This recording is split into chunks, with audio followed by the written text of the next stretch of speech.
नमस्कार दोस्तों, आज हम रस का भाग 3 पढ़ेंगे। इस भाग में विभाव और अनुभाव के विषय में जानकारी प्राप्त करेंगे। आगे बढ़ने से पहले इस वीडियो को लाइक, सब्सक्राइब और शेयर जरूर करें। रस के अवयव। रस के अवयव का दूसरा प्रमुख अंग है विभाव। विभाव का मतलब है कारण।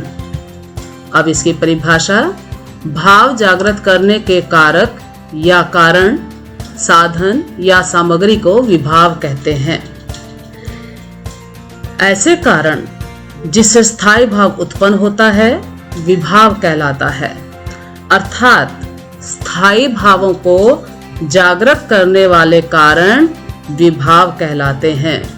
जैसे अंधेरे को देखकर डर जाना, इसमें अंधेरा विभाव है क्योंकि इससे भय का भाव पैदा हो रहा है और भयानक रस की उत्पत्ति हो रही है।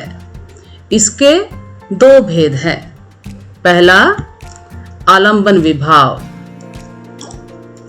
आलंबन विभाव की परिभाषा: वह व्यक्ति, वस्तु या घटना जो स्थायी भाव को जगाते हैं आलंबन विभाव कहलाते हैं।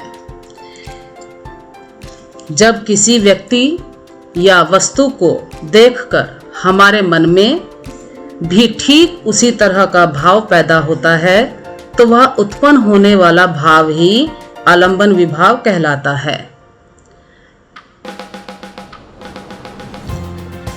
जैसे किसी दुखी व्यक्ति को देखकर दुखी हो जाना, लक्ष्मण को देखकर परशुराम को क्रोध आना। इस आलंबन विभाव के भी 2 भेद हैं। पहला, आश्रय।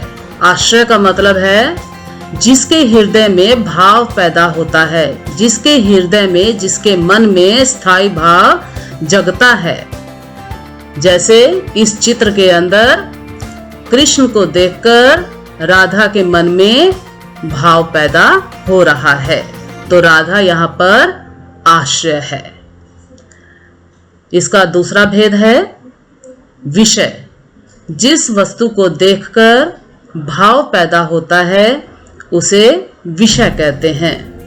जैसे अब इसी चित्र में देखिए कि किसको देखकर के भाव पैदा हुआ? कृष्ण को। किसके मन में पैदा हुआ? राधा के। तो कृष्ण क्या है? विषय है और राधा क्या है?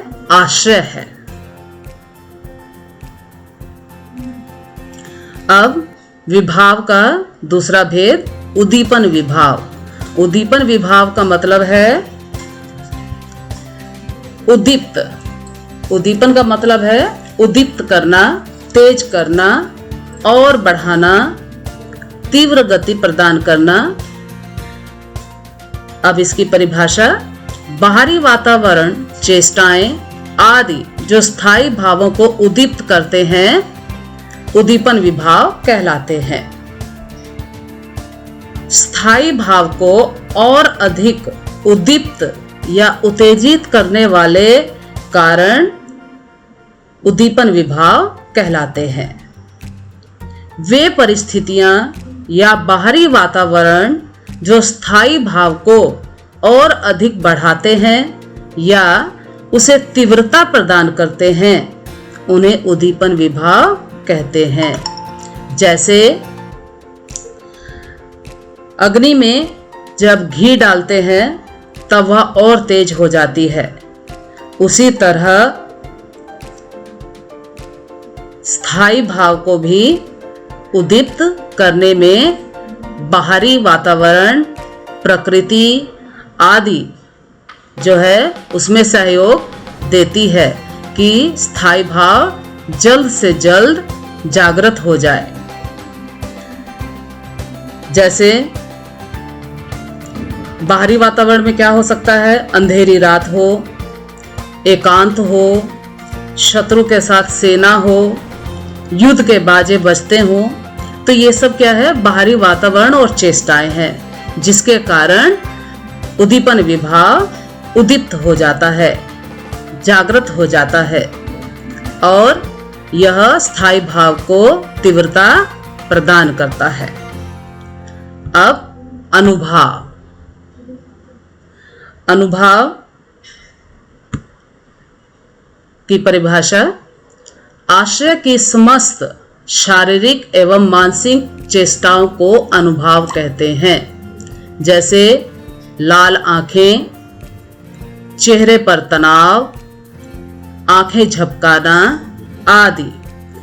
इसमें क्या होगा कि जो आश्रय है, जिस व्यक्ति के हृदय में स्थायी भाव जागृत हो रहा है, तो स्थायी भाव जागृत होते समय उसके शरीर में और उसके मस्तिष्क में कई तरह के क्रियाएं होती हैं। ठीक है, जैसे अपने मित्र सुदामा को देखकर कृष्ण के मन में शोक का भाव जागृत हुआ। उनकी आंखों से आंसू बहने लगे। मतलब जब भाव पैदा हुआ तो क्या क्या क्रियाएं होने लगी, आंसू बहने लगे, और आंसू बहना ही इसमें अनुभाव है। लक्ष्मण के वचन सुनकर परशुराम का गुस्से से बोलना। जब लक्ष्मण परशुराम को वचन सुनाते हैं तो परशुराम को गुस्सा आ जाता है और फिर वो गुस्से में बोलते हैं, अपने फरसे को संभालने लगते हैं।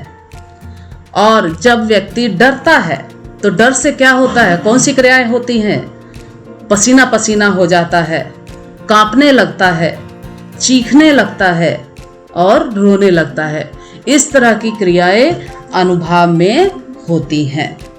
तो आज हमने रस के शेष अवयवों, विभाव और अनुभाव के परिभाषा, उनके उदाहरण आदि के विषय में समझा। धन्यवाद।